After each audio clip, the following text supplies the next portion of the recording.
क्या हुआ माधव, अकेले क्यों बैठा है? जाओ खाना खाओ। जी नहीं हरी सर, हमको भूख नहीं है। भूख नहीं है? बीमार उमार हो क्या?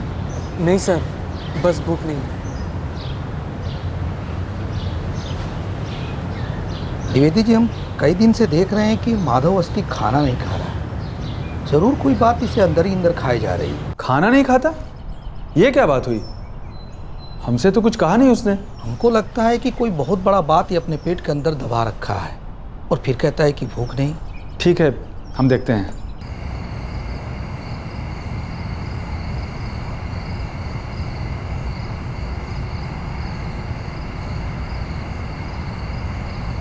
माधव। जी सर। अरे माधव, ये हो क्या रहा है? उपवास है, भूख हड़ताल? दरअसल हम कुछ पैसे जोड़ रहे हैं सर। भूखे रहकर? खाने पीने के खर्चे के बाद तनख्वाह कुछ नहीं बचती। खाओगे नहीं तो तुम भी नहीं बचोगे। फिर ये तनख्वाह किस काम की? माधव, बात क्या है? इरादे क्या हैं? सर, पैसे हम खुद के लिए नहीं, अपनी अम्मा के लिए जोड़ रहे हैं। जमानत करवानी है उसकी। 19 साल से जेल में सड़ रही है वो। एक बार बाहर की दुनिया दिखाना चाहते हैं उसे। माधव, तुम अपनी माँ के लिए जो कर रहे हो वो बिल्कुल सही है, लेकिन अपने आप के साथ जो कर रहे हो वो बिल्कुल गलत है।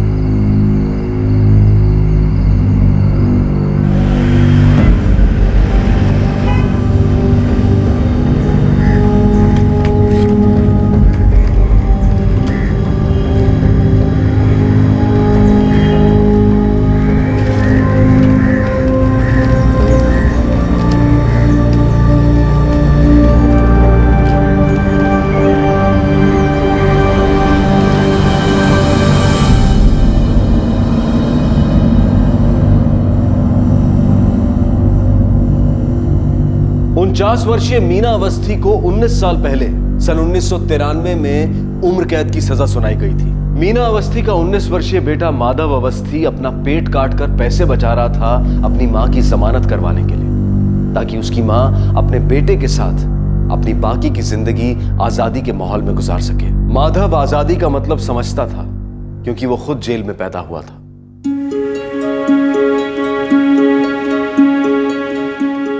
हमारी अम्मा अपनी सजा का पहला साल काट रही थी जब वो हमको इस दुनिया में लाई।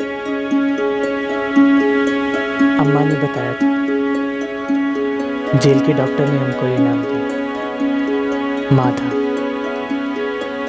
अम्मा कहती थी जब हम उसके पास होते तब वो अपनी सारी बुरी यादें, दुख दर्द सब कुछ भूल जाया करती, कभी अकेलापन महसूस नहीं करती। 4 साल तक हम जेल में पले बढ़े अपनी अम्मा के पास। साहब, यही एक वजह जिसके लिए हम जिंदा रहना चाहते हैं, इसे हमसे मत छीनिए। मीना, उम्र कैद का सजा सिर्फ तुमको है, सिर्फ तुमको। इस बच्चे की जगह जेल में नहीं हो सकती। पर साहब, बच्चे की जगह उसके माँ के पास तो होती है ना। हमरे बच्चे पर हमारा हक तो है ही। एक अच्छी परवरिश इस बच्चे का हक है और उसको यहाँ ना रखना मेरा फर्ज भी है। एक 5-6 साल का हो जाता, हम हाथ जोड़ते, हम पर रहम करिए। तुम इस पे रहम करो मीना। ये एक नई और बेहतर दुनिया में जाना है, आजाद दुनिया में। हम इसके बिना नहीं जी सकते साहब। और ये तुम्हारे बिना नहीं। माधव को लेने बालघर से लोग आ रहे हैं। कब? आज दोपहर में। और सुनो, कोई नौटंकी करने की जरूरत नहीं है।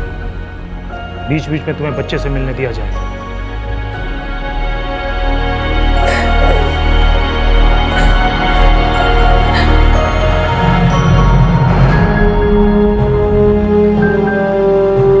ये था हमारा नया घर। जैसे जेलर साहब ने कहा था, हमारी नई दुनिया, आजादी। अरे अरे, क्या हो रहा है ये सब? हाँ, रात हो रही, चलो सो जाओ, जल्दी सो, लेटो।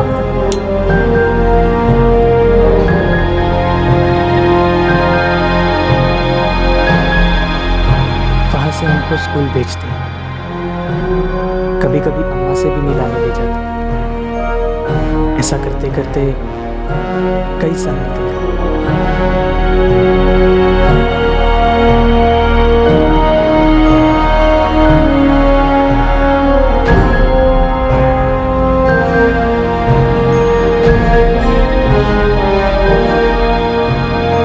अबे वो माधव, अभी के अभी मैडम बुलाई है, चलो भागो।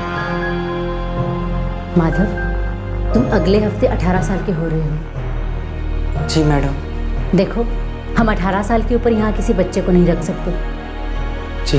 हम तुम्हें एक संस्था में भेज देंगे, वहाँ तुम रह भी सकते हो और वो लोग तुम्हें कुछ काम भी सिखा देंगे। कब जाना होगा मैडम? तो 7वीं पास हो? पूरी 8वीं भी कर ली है सर, बस पर्चा नहीं दिए।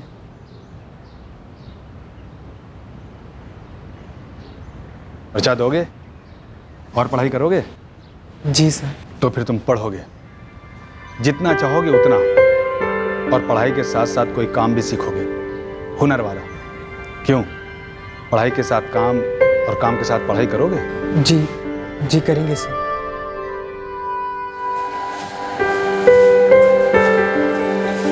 तो ये है हमारी जिंदगी, ये है हमारा काम, और काम करके अपनी अम्मा को दुनिया दिखाना चाहते हैं, आजाद दुनिया।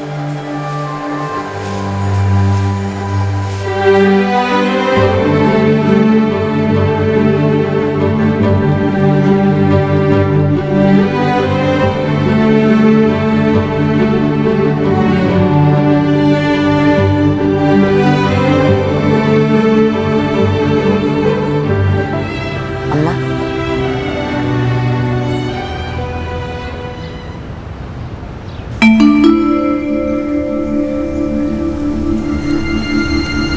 ये ले, 400 रुपये है, पिछला हफ्ता का मजूरी। वकील से बात हुआ? बहुत पैसे मांग रहे हैं, कहते हैं जमानत की रकम भी काफ़ी होगी, बहुत पुराना केस है। हाँ, 19 बरस पुराना। हमारी तो जिंदगी निकल गई यहाँ। और कई साल बाकी हैं अम्मा, आज़ादी भी निकलेगी। हम कोशिश कर रहे हैं।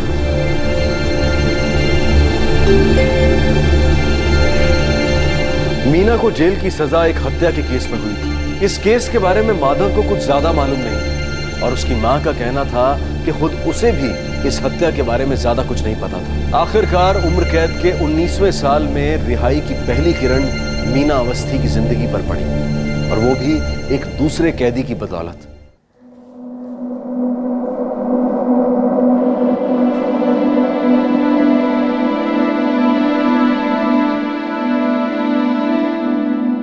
हमको मालूम है, तुम जानना चाहती हो कि हमारी रिहाई कैसे हुई?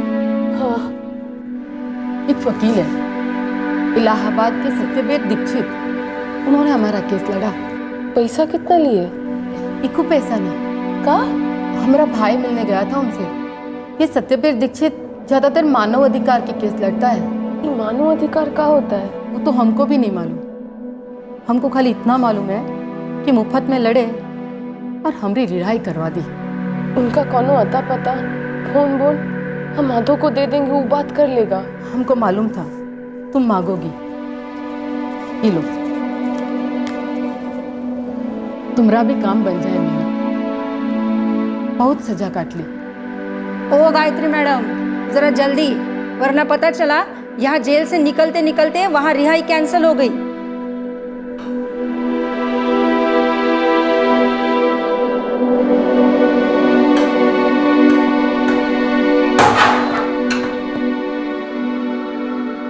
तुम जाओगे ना इलाहाबाद? हम जाएंगे अब। वो गायत्री है ना जिसकी जमानत हुई, वो भी हमारी तरह उम्र कैद की सजा काट रही थी। इन्हीं वकील ने मदद की, वो भी बिना एक पैसा लिए। हम आज ही इनको फोन करते हैं। सत्यवीर दीक्षित। मीना, मिलने का टाइम खत्म।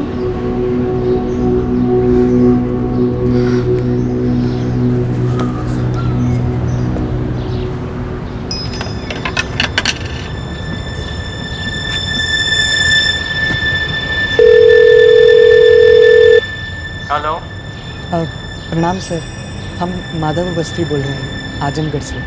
क्या आप एडवोकेट सत्यवीर दीक्षित जी बोल रहे हैं? हाँ जी बोल रहे हैं, बोलिए। सर दरअसल हमें अपनी अम्मा के सिलसिले में आपसे बात करनी थी। क्या हुआ आपकी अम्मा को? सर हमारी अम्मा आजमगढ़ उज्जवल महिला कारागृह में 19 साल से सज़ा काट रही है। उन्हें उम्र कैद हुई है। हमें आपका नंबर गायत्री सिंह जी से मिला, जिनकी आपने जमानत करवाई। सर क्या आप हमारी मदद करेंगे? देखो, बिना केस को पूरी तरह स्टडी किए हुए हम कुछ भी नहीं कह सकते। एक काम करो, तुम इलाहाबाद आ सकते हो मिलने? हाँ सर, कब आए आपसे मिलने?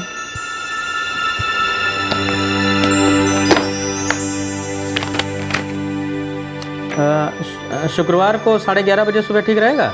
हम पहुंच जाएंगे। प्रणाम सर। उम्मीद की एक किरण नजर आई कि अम्मा को जमानत मिल सकती है, जेल की बाहर की दुनिया वो देख सकती है, लेकिन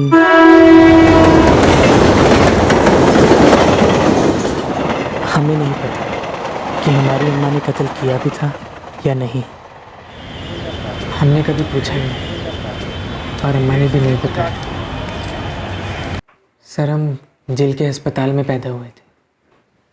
4 साल की उम्र में हमें बाल कर भेजा गया। 18 साल तक हम वहीं थे। फिर अभी लक्ष्य पुनर्वासन केंद्र में रहते हैं। उन्हीं लोगों ने काम सिखाया और काम दिलाया। उम्र कैद की सज़ा क्यों हुई तुम्हारी अम्मा को? सर कत्ल के जुर्म में। नाम क्या बताया था अम्मा का?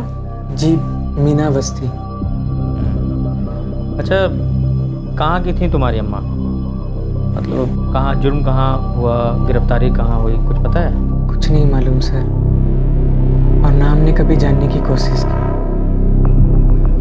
देखो माधव, अभी तक तुम्हारी दी जानकारी के अनुसार हमें ये पता चला है कि तुम्हारी माँ का नाम मीना अवस्थी है, जो इस वक्त उज्जवल महिला कारागार में उम्र कैद की सज़ा भोग रही है पिछले 19 सालों से। हैं, हम इसका केस पेपर निकलवा लेंगे। सर हमारे पास ज़्यादा पैसे नहीं हैं। पैसे के बारे में कुछ मत सोचो, अभी पहले एक बार केस देख लेते हैं क्या, फिर बात करेंगे। जमानत होगी ना अम्मा की? बगैर केस को स्टडी किए हम कुछ नहीं कह सकते माधव। अगर जमानत होने लायक केस रहा, पूरी ताकत लगा देंगे। तुम निश्चिंत रहो, ठीक है? हम और अम्मा, बस हम दोनों ही एक दूसरे के, और हमारा कोई नहीं है सर। मोबाइल नंबर बताओ अपना। अभी हम लिए नहीं है सर, पर जहाँ हम रहते हैं वहाँ के सर हैं द्विवेदी जी, हम उनका नंबर आपको दे देते हैं। ठीक है, यहाँ लिख दो।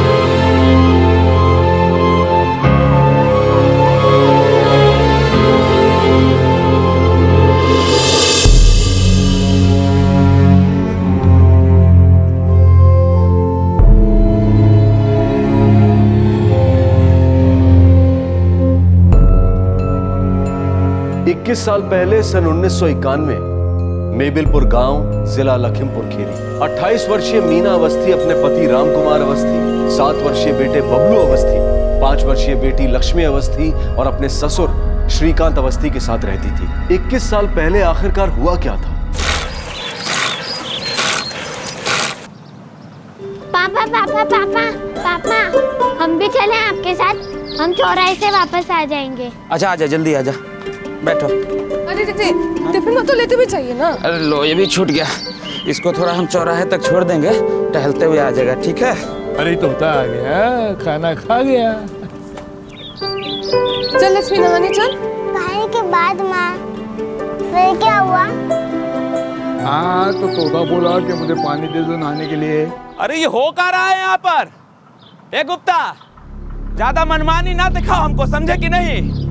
सारा दुनिया जान रहा है कि तुम हमारा जमीन पे कब्जा किए हो, ये चापाकल बिछवा दिए हो और अब हमारा ये जमीन घेर रहे हो तुम। बकवास ना करो रामकुमार, समझे? ये जमीन हमरा है, ये जमीन तोरा कभी था ही नहीं। अच्छा हाँ। तो सरकार का जो कागजात है हमारा पास वो सब रद्दी है, रद्दी में फेंक दे।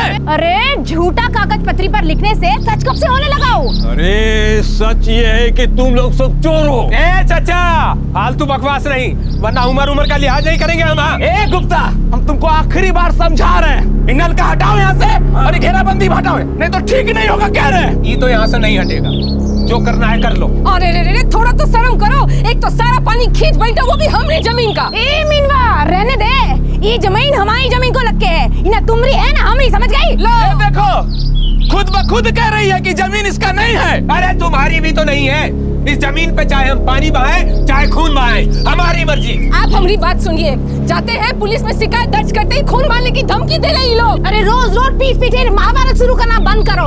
अरे जो करना है सामने करो, ये लो तुम्हारे सामने। देखा जानलेवा हमला किया है इसमें, चलिए पुलिस आने दो। हम जानलेवा हमला किया तुम पर, तुम जिंदा खड़ी हो हमरे सामने। अभी तो फूंक मारे हैं, अगली बार पटक के ढेर कर देंगे, समझी? अंदर चलो। अरे अंदर ही रखो इसको, किसी दिन हमारा हाथ उठ गया ना तो हमेशा के लिए हम पर हाथ चलाओगे, हम पर हाथ चलाओगे, आप देने देंगे हमको तुम फेंकोगे। अंदर चलो, जाओ अंदर। सुनिए सरपंच जी से कहकर असली वाली कागज पत्री बनवाइए, रोज की चिक-चिक से तो मुक्ति मिले। अरे इनका सर ना फोड़ दिया तो हमारा नाम नहीं दिखेगा। हाँ ठीक है, चलो ना, जो करना है कर लीजिए। बच्चे को संभालो, चलो अंदर जाओ। तुम लोग क्या मुंह पाए खड़े हो, काम करो अपना।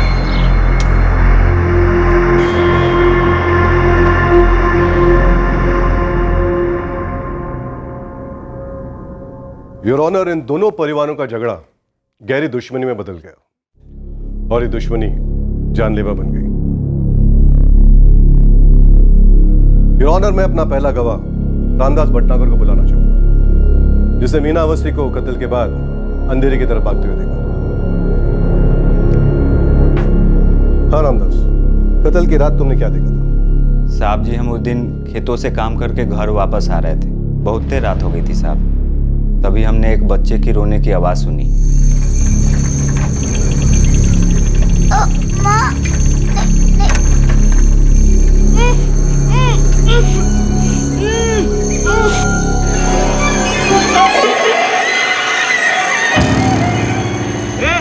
कौन है? ए रोक, ए रोक, ए कौन है? ए रोक, ए रोक।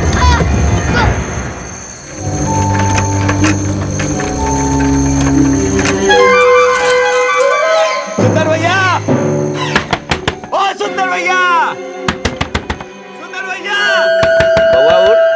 ओ सुंदर भैया, सुंदर भैया, ओ सुंदर भैया, सुंदर भैया, आपका बेटवा अंकित बहुत बुरी तरीके से घायल है। कहाँ? अरे वहाँ झाड़ियों में बहुत खून बह रहा है, जल्दी चलिए।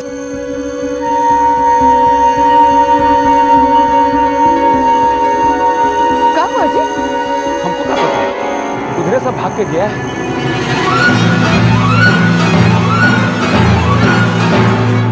साहब, हम सुंदर भैया और उर्मिला भौजी को उस जगह पर लेकर गए थे। वहाँ से वो दोनों लोग अंकित को अस्पताल ले गए। पुलिस भी आई थी साहब अस्पताल में, और बच्चा मुँह दम तोड़ा था साहब जी।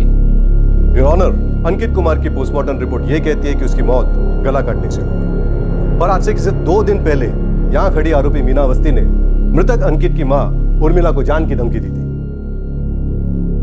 हम नहीं किए हैं। तो उस रामदास भटनागर को तुम्हारा नाम लेने का क्या जरूरत था?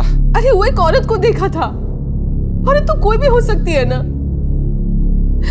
सब समझ रहे हम ही सब किए हैं, मगर हम नहीं किए। पुलिस नहीं न मान रही है, पुलिस कह रही है कि होता है कुछ परिस्थिति प्रमाण, उसके हिसाब से साबित हो रहा है कि अंकित का खून तुम ही की हो।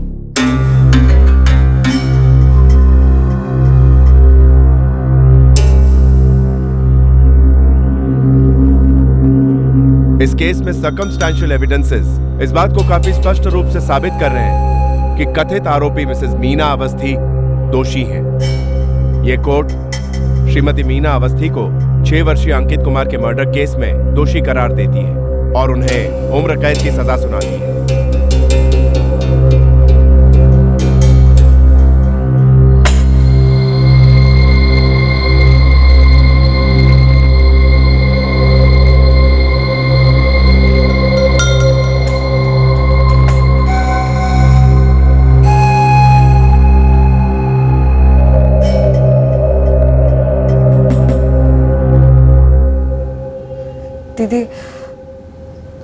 शब्द ही नहीं निकल रहे।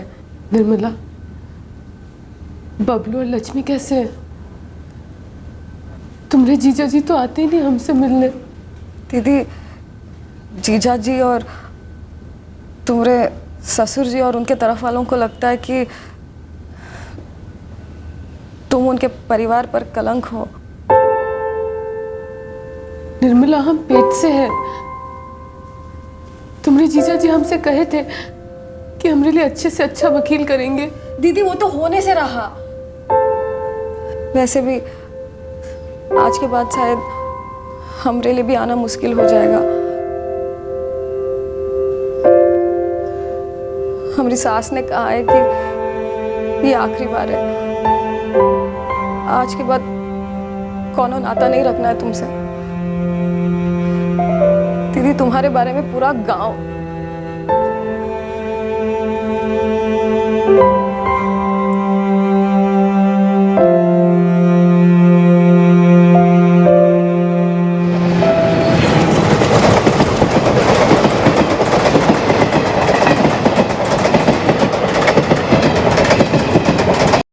सर्कमस्टेंशियल एविडेंस के आधार पर, मतलब परिस्थिति जन्य प्रमाण के आधार पर तुम्हारी अम्मा को उम्र कैद की सज़ा हुई है। इस फैसले को चैलेंज भी किया जा सकता था, कोई अड़चन नहीं थी इसमें। अच्छा, तुम निर्मला मौर्य मतलब अपनी मौसी को, अपनी माँ की छोटी बहन को जानते हो? जी नहीं सर, अम्मा ने कभी कुछ बताया नहीं। तुम्हारी माँ के इस केस को हाई कोर्ट में चैलेंज किया जा सकता था आज से 19 साल पहले ही, लेकिन कोई सामने आया नहीं, ना तुम्हारे पिताजी ना तुम्हारे दादाजी। अच्छा, तुम्हें पता है कि नहीं, तुम्हारी एक बड़ी बहन भी है, बड़ा भाई भी है, जो अब तुम्हारे जैसे बड़े हो गए होंगे। हमारे भाई बहन हैं? हाँ, देखो, जब तुम्हारी माँ की गिरफ्तारी हुई थी ना, तुम उनके पेट में थे। हमें बड़ी हैरानी हो रही है, क्यों नहीं बताई ये सब बातें। खैर, जाने दो। देखो, अभी हमें करना ये है कि हम तुम्हारे बिहाफ में कोर्ट में एक एफिडेविट दायर करेंगे। उसके लिए तुम्हारा पहचान पत्र लगेगा। कुछ है तुम्हारे पास ऐसा डॉक्यूमेंट, ऐसा कोई प्रमाण पत्र जिससे ये पता चले कि तुम मीना अवस्थी जी के ही बेटे हो? नहीं सर। माधव का जन्म जेल के हॉस्पिटल में हुआ था, लेकिन फिर भी उसका बर्थ सर्टिफिकेट बनना चाहिए था, जो कि नहीं बनवाया गया था। इस केस में ऐसी कई चीजें थी जो अजीब थी और pro bono lawyer Satyaveer Dixit को खटक रही थी।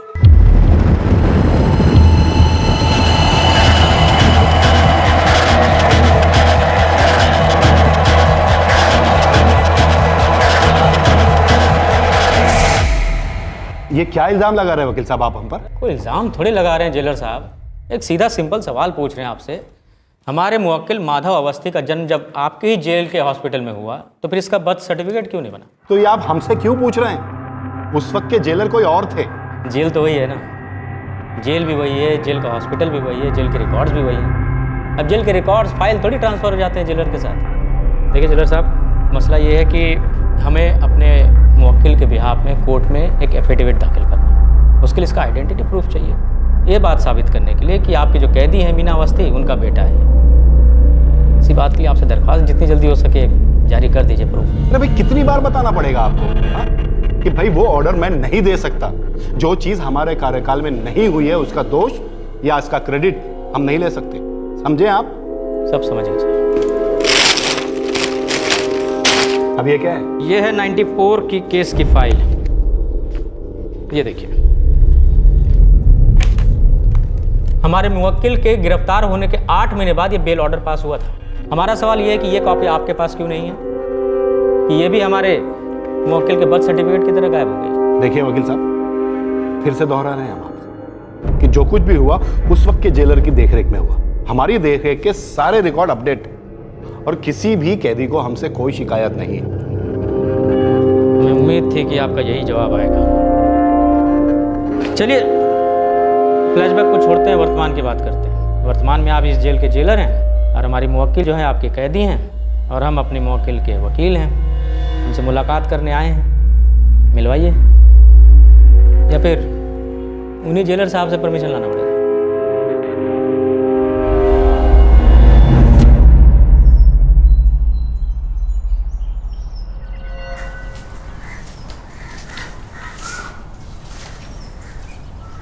अम्मा, ये हैं वकील साहब, सत्यवीर दीक्षित जी, तुम इनसे मिलना चाहती थी ना?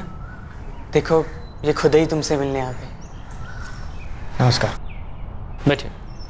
बड़ी अजीब बात है मीना जी, 1994 में आपकी छोटी बहन निर्मला मौर्य ने आपकी ज़मानत की अर्जी दी और अर्जी मंजूर भी हो गई।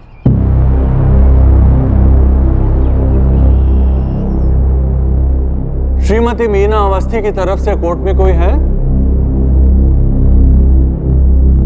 ये लगातार तीसरी बार हुआ है कि श्रीमती मीना अवस्थी की बहन निर्मला मौर्य द्वारा फाइल की गई मीना अवस्थी की बेल एप्लीकेशन को रिप्रेजेंट करने वाला कोई नहीं है और उसे चैलेंज करने वाला भी कोई नहीं है। इसलिए ये कोर्ट श्रीमती मीना अवस्थी की बेल एप्लीकेशन को मंजूर करती है और उन्हें बेल ग्रांट करती है, ये देखते हुए कि उनका 3 महीने का एक बच्चा है। शायद सरकारी वकील को आपके केस में खास दिलचस्पी नहीं थी, इसीलिए आपकी जमानत का विरोध करने के लिए कभी कोर्ट में पेश ही नहीं हुआ। देखिए, यह है बेल ऑर्डर आपका 1994 का। लेकिन हैरानी की बात यह है कि यह बेल ऑर्डर जेल अधिकारियों तक कभी पहुंचा ही नहीं, ना ही निचले कोर्ट से कोई जज आया आपका हाल चाल लेने, जबकि उनका कानूनी फर्ज है। हमारी बहन निर्मला, उसको उसके ससुराल वाले कहे थे हमसे रिश्ता तोड़ने के लिए, फिर भी हमारी जमानत की अर्जी दी होगी। शायद बेचारी अदालत में पेश नहीं हो पाई होगी और ना ही हमको बता पाई होगी। लेकिन आपके पति राम कुमार अवस्थी को तो सामने आना चाहिए, वो अपने बेटे को लेके जाके अपने साथ रखें, तो उनका कानूनी फर्ज है। कोई नहीं आया साहब, ना कोई बचाने आया और ना ही कोई मिलने। बस यही आता रहा और इतना बरस में पहला बार आप आए हैं सर। अच्छा, आपको क्या लगता है लखीमपुर खीरी डिस्ट्रिक्ट के मुगलपुर गांव में ये सब लोग मिल जाएंगे? आपके पति राम कुमार अवस्थी, बड़ा बेटा बबलू अवस्थी और लक्ष्मी आपकी बेटी, मतलब इनसे जाके मिला जा सकता है?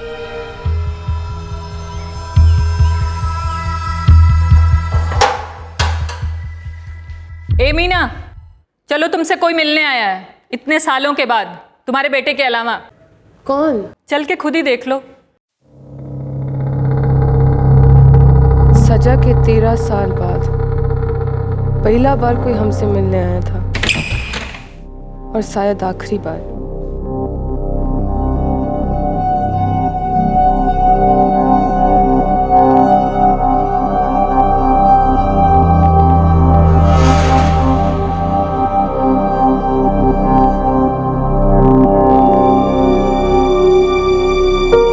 कुछ बोलेंगे नहीं?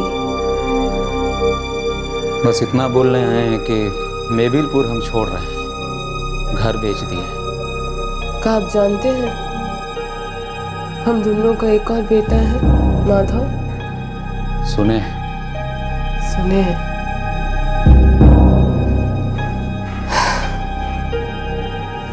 तो बाल गृह में रहता है, आपको देखेगा तो खुश होगा। अपने बाबा को,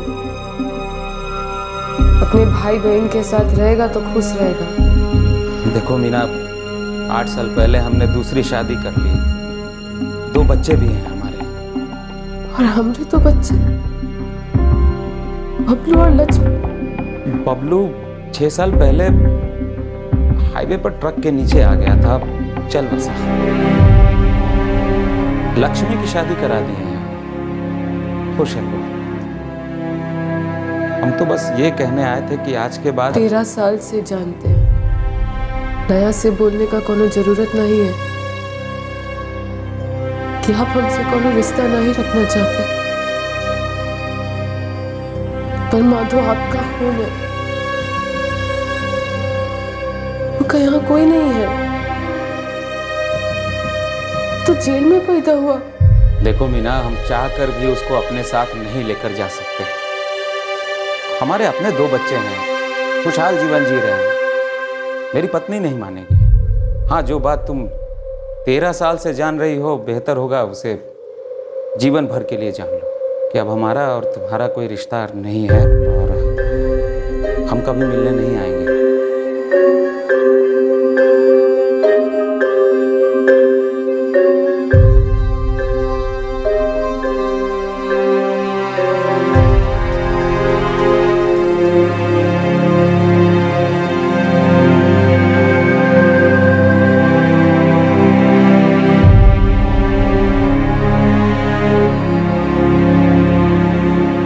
में कहीं रहता है, पता नहीं है मेरे पास। होता भी तो क्या होता, जब रिश्ता ही ना रहा तो पता होने से क्या फायदा। माधव, हम तुमको तुम्हारे बाबा के बारे में नहीं बोले काहे कि वो तुमको मंजूर नहीं किए थे, तुमको बेटा कहने से इनकार किए थे। अब आप निश्चिंत हो जाइए मीना जी, हम आपकी ओर से एक पिटीशन डालेंगे कोर्ट में जल्दी सुनवाई के लिए, और देखिएगा केस लंबा जाएगा नहीं और जीत भी हमारी होगी और आपकी रिहाई होगी।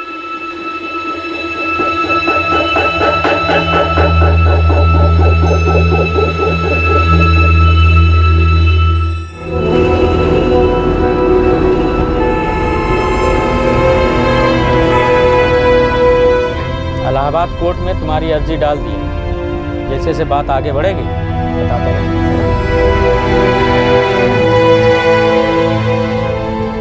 चिंता मत करो, बहुत जल्दी अपनी अम्मा के साथ रहने लगोगे, है ना? सब ठीक हो जाएगा।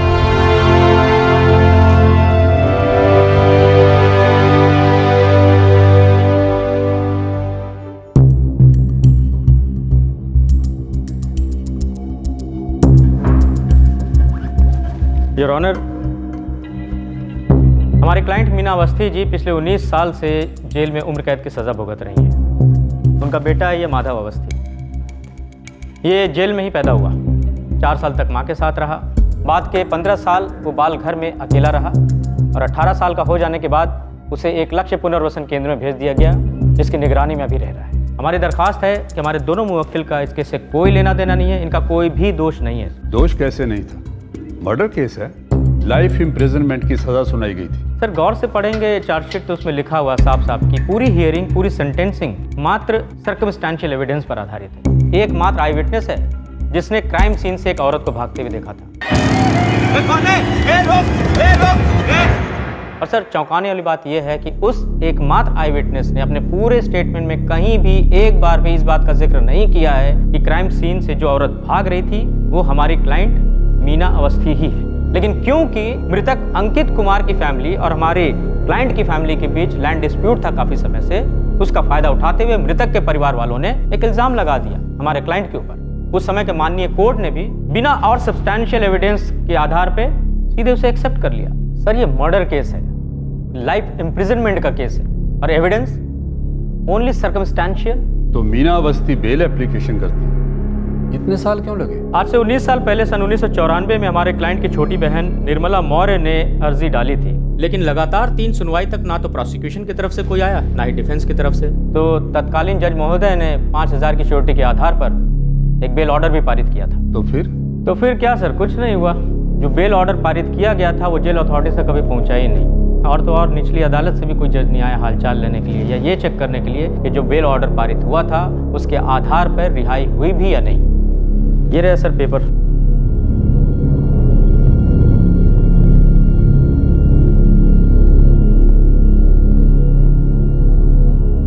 बेल की एप्लीकेशन करने वाली निर्मला मौर्य बतौर गारंटर सामने आई नहीं, 5000 की श्योरिटी भरी नहीं गई। हाँ सर, वो एक्चुअली हुआ ये कि निर्मला मौर्य जी ने हिम्मत तो दिखाई, मानवता के नाते अर्जी डाली बेल के लिए, लेकिन उनके ससुराल वालों ने पाबंदी लगा दी उन पर, तो बेल की आगे की प्रक्रिया वो पूरी कर नहीं पाई।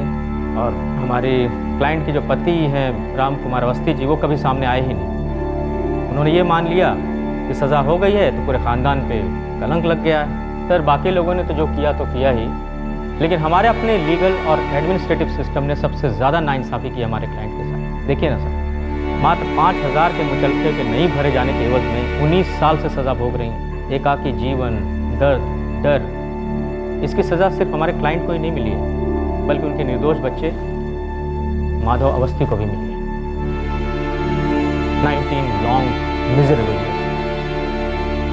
दूसरी बात यह है योर ऑनर कि समाज, परिवार और कानून ने तो जो नाइंसाफ़ी की वो तो की ही हमारी मीना अवस्थी जी के साथ, लेकिन उनके निर्दोष बच्चे को भी नहीं छोड़ा। जैसा कि हमने पहले बताया था, इसका जन्म जेल के हॉस्पिटल में ही हुआ। 4 साल तक माँ के साथ रहा, फिर बाद के 15 साल अकेले बालघर में रहा, और जब 18 का हो गया तो एक लक्ष्य पुनर्वसन केंद्र में भेज दिया गया, जिसकी निगरानी में वो आज भी रह रहा है। माँ बाप भाई बहन को होते हुए भी एक बच्चा अनाथ, एक यतीम की जिंदगी जी रहा है। और ये 19 साल की सजा सिर्फ हमारे क्लाइंट मीना अवस्थी को ही नहीं मिली, ये सजा उनका निर्दोष बेटा माधव अवस्थी भी झेल रहा है। योर ऑनर, हम अपने क्लाइंट मीना अवस्थी और माधव अवस्थी की तरफ से आपसे दरख्वास्त करते हैं कि इन्हें आगे की ज़िंदगी साथ बिताने दी जाए, एक बेहतर ज़िंदगी का मौका दिया जाए, इन्हें इनका मानवाधिकार मिले। और सबसे बड़ी बात सर, हमारे क्लाइंट मीना अवस्थी की रिहाई माधव अवस्थी के लिए भी उसके अनाथ होने से, उसके यतीम होने से रिहाई हो। That's all. माधव, हमने शुरुआत तो अच्छी कर दी है। हमारी अम्मा की जमानत होगी ना सर? जमानत की मांग तो हमने की ही नहीं है, हमने रिहाई की मांग की है, पूरी रिहाई की। बैठो। हाँ, सर आपने हमारी अम्मा का केस पढ़ा, आपसे एक बात पूछते हैं, क्या हमारी अम्मा ने किसी का कत्ल किया था? देखो, ये पूरा केस जो है सर्कमस्टेंशियल एविडेंस पर आधारित है। तुम्हारी अम्मा ने शुरू से ही कत्ल से इनकार किया है, पर हाँ, उस अंकित कुमार नाम के बच्चे का कत्ल हुआ ज़रूर। पुलिस इन्वेस्टिगेशन, चार्जशीट और कोर्ट का फैसला, तीनों में तुम्हारी अम्मा को गुनहगार बताया गया है। हालांकि हम उस पर नहीं जा रहे हैं। हमारे लिए मुद्दा ये इम्पॉर्टेंट है कि तुम्हारी अम्मा को बेल मिलनी चाहिए थी जो नहीं मिली, कि उनका हक था। तुम्हें एक बेहतर ज़िंदगी मिलनी चाहिए थी जो तुम्हें नहीं मिली, ये तुम्हारा हक है। तो हम हकों की लड़ाई लड़ रहे हैं, किसी के आगे रहम की भीख नहीं मांग रहे। जी।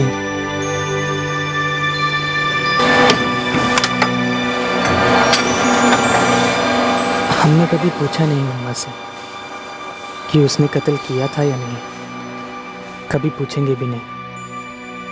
पर एक बात है जो हमारे मन से नहीं निकल रही है कि हमारे बाबा हैं, एक बहन है, एक बार उन्हें देखने का दिल करता है।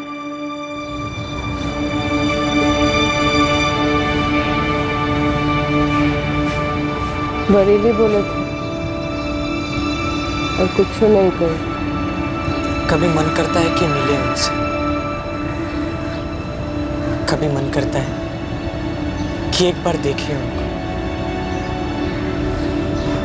फिर सोचते हैं कि वो बुरा मान जाएंगे। बाबा चाहते ही नहीं उनको। क्या फर्क पड़ता है?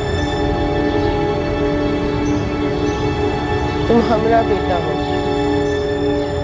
तुमने माँ बाबा दोनों हम ही हैं। वो तो कभी थे ही नहीं हम दोनों के, और जौन आदमी कभी था ही नहीं, उसका का गम करना।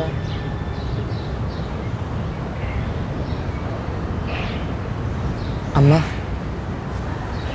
वकील साहब बोल रहे हैं कि कोर्ट का फैसला जल्द होगा, और बोल रहे हैं कि कोर्ट का फैसला हमारे हक में है।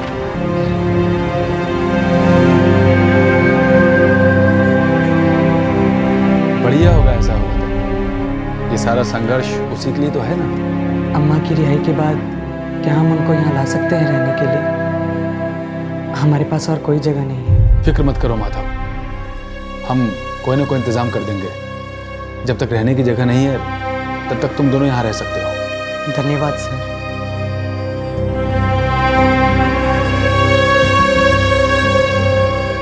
इस केस में गलतियां हुई हैं और ज़रूरत है कि उन गलतियों को सुधारा जाए। यह कोर्ट मीना अवस्थी की तुरंत रिहाई का ऑर्डर देती है और इस पिटीशन को बतौर पब्लिक इंटरेस्ट लिटिगेशन मानते हुए स्टेट के सारे डिस्ट्रिक्ट जेल के उन सभी केसेस में स्टेटस रिपोर्ट का ऑर्डर देती है जिनमें कैदियों को बेल का हक मिला ही नहीं या फिर बेल के बाद उनकी रिहाई हुई नहीं।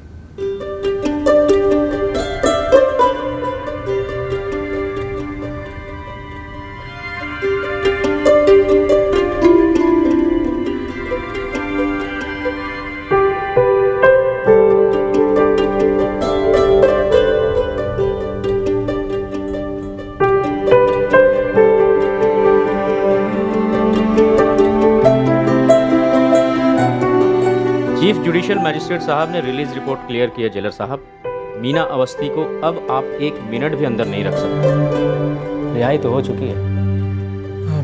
जेलर साहब, क्या आप ये हमारी अम्मा को दे सकते हैं?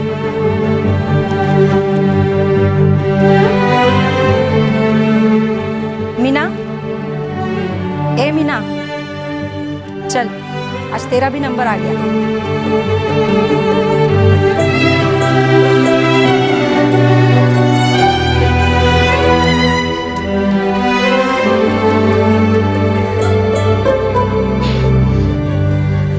सच्ची आज आज हमारी रिहाई का दिन है। ये तुम्हारे बेटे ने दिया है तुम्हारे लिए।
रामकुमार अवस्थी जी का बैठो। पता चल गया उनका, बरेली में है, उनका पूरा एड्रेस है हमारे पास। हमको नहीं लगता है कि इतना बरस बाद वो जरा सा भी बदले होंगे। हाँ, बदले तो नहीं हैं। बात की है हम उनसे, पूछा आपकी बेटी के बारे में तो मना करने लगे कि उनसे संपर्क ना करें, बसा बसाया घर है। हमने कहा हम कौन होते हैं मना करने वाले। मीना जी बताएंगे मिलना है कि नहीं मिलना है। उनका फ़ोन नंबर है हमारे पास, आप ले लीजिए, बात कीजिए, बोलिए कि बेटी से मिलना है, आपका अधिकार बनता है। वकील साहब रहने दीजिए, ये ज़िंदगी में हमको जितना अधिकार मिलना था वो मिल गया, काफ़ी है, और कौन अधिकार नहीं चाहिए। हम तो बस अपने माधव के पास रहे, इसको बहुत ही प्यार करें बस, और कुछ नहीं चाहिए।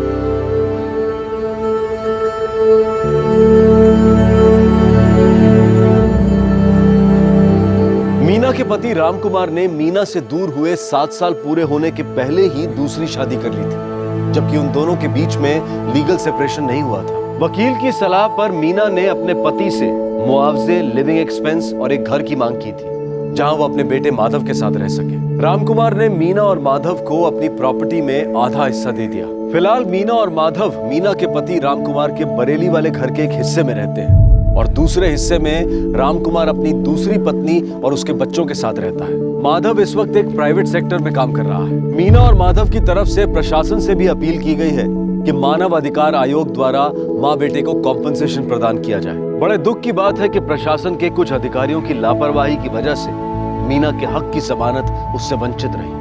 और उससे भी ज्यादा दुख की बात यह है कि ये कोई इकलौता केस नहीं है। आजादी के 68 सालों के बाद भी आज हमारे देश में ऐसे हजारों केसेस हैं जहां हर रोज इस वक्त किसी की रिहाई रोकी जा रही है तो किसी का बचपन कैद में है। मीना अवस्थी की पिटीशन ने हमारे देश के लीगल और एडमिनिस्ट्रेटिव सिस्टम को झकझोर कर रख दिया है। लोअर कोर्ट्स को ऐसे इनमेट्स की क्वार्टरली रिपोर्ट हाई कोर्ट को सबमिट करनी होती है। कानून के हिसाब से लोअर कोर्ट के जज को रेगुलर व्यक्तिगत रूप से जेलों में जाना चाहिए निरीक्षण के लिए। अगर मीना के केस में ऐसा किया गया होता तो 19 साल पहले ही मीना की रिहाई हो चुकी होती और माधव एक प्यार भरे घर में पला बड़ा होता, न कि रहम की चार दीवारों के बीच। जिस वकील ने मीना का केस लड़ा था वो इस वक्त उसी जेल में एक दूसरी इनमेट की रिहाई के लिए लड़ाई लड़ रहा है, जो पिछले 23 साल से जेल में है और उसकी बेटी ने अब तक एक बार भी आजाद दुनिया में कदम नहीं रखा है। आपसे फिर मुलाकात होगी क्राइम पेट्रोल सतर्क में एक और नए केस के साथ। तब तक अपना ख्याल रखें, सुरक्षित रहें, स्वस्थ रहें और याद रखें, इंतजार करने वालों को सिर्फ उतना ही मिलता है जितना कोशिश करने वाले छोड़ देते हैं। सही वक्त, सही कदम, सतर्क रहें। जय हिंद।